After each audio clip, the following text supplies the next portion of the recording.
I want to talk for a second about what worries me about Brady. Center Ryan Jensen's hurt. Oh, yeah. And Tristan Wirfs hurt.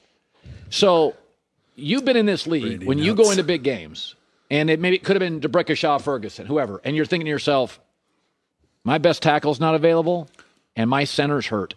Would you, Mark, do you think right now Tampa's going, they know if Tristan Wirfs hasn't practiced, are they saying to themselves, Von Miller, are they building a game plan differently because of their O-line injuries? I think that has to factor in. I don't think it's, you say this all the time. It's not everything, but it's a major something. I think you got to spread them out, go a little bit of empty, use some of your bigger personnel to establish the run game. I think ball's got to come out of Tom's hand immediately, like he loves to do. Backs out of the backfield. Ronald Jones is back. Leonard Fournette.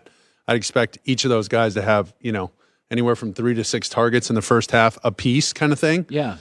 Spread them out and get the ball out fast. I think when they do decide to run, go big personnel and then hit your hardcore play action where he's back to the defense, full sellout, low pad level up front, and then try and take your shots on some, intermediate crossers, those, 12-yard sting routes, we used to call them, kind of stuff where it looks like, you get in these big tight formations, bring in an extra offensive lineman, you run the receiver right at the safety, like he's going to go take his head off and block in the run game, and then he just slams on the brakes, makes a left-hand turn, and Brady just kind of dumps it on him. Yeah. And the backers kind of go with the flow of the run. They suck up towards the line of scrimmage, boom, and you hit it right between them, right over the top of them. But this isn't going to be their traditional stand back, Tom patting the ball 1, 2, 3. That ball is coming out fast. Yeah. Just because it's too difficult, right? If he starts getting hit and everybody's like, well, if you get pressure on Tom Brady, he's very pedestrian. He looks human again. Yeah. Well, that's any quarterback. I don't care if it's Drew Brees, Peyton Manning, me. It doesn't matter. You start hitting the quarterback, your eyes start to drop. And now you start seeing these guys. You see a little more color coming at you, different uniforms, and you're thinking about moving. Right. You get happy feet in the pocket. It happens to everybody. Yeah. So they can hit him a couple times early. Look out. I thought Stafford had a good year. We did this. We took the average Matt Stafford game this year, and we took the average Brady game. It's virtually the same. The difference is... Take that, Joy. The difference is when Tom has a stinker, we're not cynical.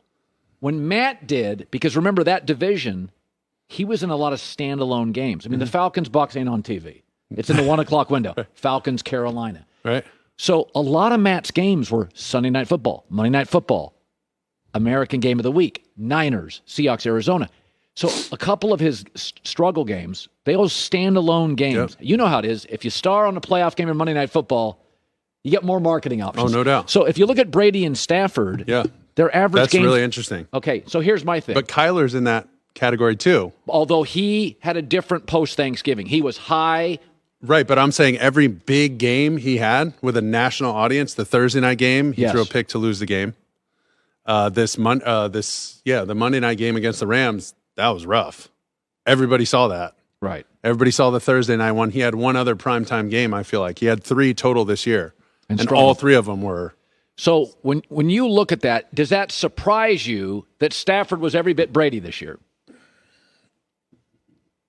In some ways, I think because of the cynicism and because, when people come down on Matt Stafford, it's like a ton of bricks, man. Like they're just, oh, see, we told you. Never won a playoff game. He's never done this. He's never done that. Well, all right, hold on now. Joy, put him in the bubble wrap. But, I'm partial to Matt. Not quite as bad as you are with USC, but, I like me some Matt Stafford. I think he's one of the most talented guys that's been on the field playing the position in a long time. But it just shows you like where he's been and consistency. And sure, he had a little dip with a couple, pick sixes, and that was the news for it felt like a month. And it's just like he couldn't get out of this black cloud and, oh man, he's horrible.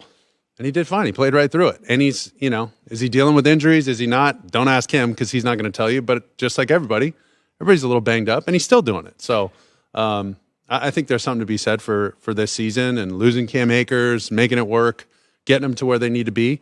And I think last game, Sean McVay did an excellent job of, in some ways, protecting Matt from Matt at times. Yeah. Where, they didn't have to throw it a lot. The run game was really rocking. Yeah. keep going. Don't mess with it. Like, give him, it's 3rd and long. Let's not even mess with it right now. Let's keep his confidence high. Let's keep him rolling. It's his first potential playoff win. Let's just get the notch on his belt, and then we'll move forward. And he's going to need a big one this weekend. Yeah. So it's interesting. When I go back to your career, the games that stand out to me, the win in Foxborough, the win in San Diego, you were often the road quarterback because you're in a division with New England, so you're the wild card. Oh, yeah. But you have been in the Jimmy Garoppolo situation. So you're the dog, you're on the road, Yep. You're led by a feisty defense in a run game, and you're the young quarterback. And I remember that San Diego game when you guys needed a foot, and Damian Woody, the lead blocker. Everybody in the stadium knew. Everybody on TV watching knew exactly where I was going to go. So the San Diego's offense was great, and Brady, but you went in like the Niners this weekend, where a little more physical team, you needed to control the clock, and take me to what it's like when you go in and face a legend. They're the favorites. It could be a Brady. It could be a Chargers where, Jets, there's no way. And is there like a brotherhood? Is it kind of more fun than being a home favorite at times? Well, I wouldn't know what being the home favorite's like, but it did give you a little extra juice. It did, give you that like Rocky underdog Karate Kid kind of like, all right, you're right. Maybe we can't do it. Let's just play the game and we'll see. So going out on the field at the divisional game and seeing, New England already advertising for the NFC or the AFC Championship game tickets or whatever, like next week's tickets are on sale, blah, blah, blah. And I was just like, whoa, wait, what? Wait, what? You just immediately triggered, because you're so competitive. You're so, you get a little angry. You get tired of answering all the questions all week. Like, do you guys even stand a chance? David and Goliath. Like, you hear that so much. And you have to remind people, like, David actually won. So let's stop using that analogy. It's kind of stupid. But, it wears on you. It eats at you, but it kind of hardens and calluses your team. And you form this incredible bond. Just, what the bus ride's going to be like. It's going to be a little tense. You're going to hear people's music, like, real loud in their headsets so you can kind of hear it outside. You're going to see the fans going in, just talking a little extra smack to you, and you guys don't stand a chance. You shouldn't be here. That kind of it makes it fun. It makes it really fun, and you learn a lot about the people that are with you in times like that because you're going to get their best shot early, and you got to withstand everything. You got to withstand the crowd. It's 53 versus the world. It feels like you're going in there on this like Navy SEAL team mission, and you got an objective. And let's go steal this win and laugh on the way out. So it's interesting. I was saying Buffalo has the best fastball in the sport. They blew out 10 teams this year, and they shut out 2. Yep. There's only 8 when shut they're on. They're when they're on, they're completely on. And Kansas City had that for about 3 years. So it's interesting because I feel like as great as Aaron is, I feel like we have the 2 physical exceptions in the world. Josh and Patrick are like different. Oh yeah, it's just different. I think what I really like about Josh Allen, they both have a similar background. Doubted by a lot, a little wild, can still mechanically kind of go sideways. So much talent, you have to almost harness it. Correct. But it's like it's almost like a stand-up comedy, whether it was Lenny Bruce or Richard Pryor. You had to let him experiment because the greatest jokes came from some of the biggest. I was watching a special with Richard Pryor the other day. It's like he would go up and bomb on purpose just to find the joke. Yep. And with Josh Allen, would it be hard to coach him knowing you can't take away his fastball? You how do you coach that? Well, there's a knack to it, and I think putting too much in his head would be detrimental. Like, you don't want a guy like that overthinking situations. You want to keep it simple and give him maybe like 2 or 3 things to really focus on, but you don't want it to be this pre-snap, algorithm that he's got to solve like a Brady or a Manning. That's not to say he's not as good as them or can't be as good as them. It's just he has a different way of playing. He's more of a post-snap player, like Brett Favre-ish, That's those a good kind way of guys. to put it, a post-snap player. Yeah, like you don't want to bog him down because if he's thinking too much, he's not going to be Josh that we know, and he's not going to just play. But through experience, through film study, through, just his maturation, you got to remind him, as this play extends, your IQ has to just skyrocket. You have to get smarter as this play gets longer because we can't afford to give these balls away in the playoffs right now. And he's kind of learned that in stages, right? Because they took it to the championship game last year, I believe. The year before was Houston, where he's a little reckless with the football running around, and they kind of made it to the playoffs. They made it to the dance, and like we're excited that they had their tuxedo on, you know? Right. And then the next year is like, okay, we won a game. Okay, we've beaten New England. Okay, we won the division. This is our division. Now let's go run this thing. Let's go make a deep run. Let's get to that Super Bowl experience and then roll the dice there. So I feel like they've kind of done it in the right steps and stages. But for Josh, the most important thing is don't overload his plate. Hey, it's single high, go attack him outside. 2 high safeties, be ready to check it down or get to a run. Don't overcomplicate it. They're going to blitz you. If you're late, if you can block it up and you feel great about it, cool. Plenty of time on the clock, on the play clock, great. Go block it up. If not, throw it right where they blitz you. Just throw it right at them. Find Cole Beasley, find so-and-so. You have answers to everything. Don't overcomplicate it. That's great advice. So we tend to think that college football, that's the development league. And then you go to the NFL, and you just got to be good. And it's like, no, players get better in the league. Because the coaching's generally, you were an exception where you had NFL coaches in college. That's rare. Most guys go to the NFL, and that's the best coach by far they've had. So when I look at Joe Burrow, I honestly feel like Joe Burrow in week 3 and Joe Burrow today, he's literally developed in the season to a different level player. And it's off the charts. You know, he's so far ahead of this learning curve, it seems like. You know, and so people are like, well, if he doesn't win this game this week, well, they're in this game this week because of Joe. So let's not get ahead of ourselves. Like, he's just fine. And his ascension is going to be rapid. So if they win this weekend, I mean, they're already in a stratosphere that they didn't even, maybe in their building, they might have thought maybe, if things go perfect, like, wow, we could really go here. But nobody else did. So they're just fine where they're at. It's going to take a lot, though, this weekend. I mean, with Henry back and all that going on, he's just going to have to take care of that football like everybody. I mean, it's the same core formula, right? You got to run the ball well. You got to take care of the football, special teams you need to play, control the clock. But Joe Burrow's maturation is happening right in front of us.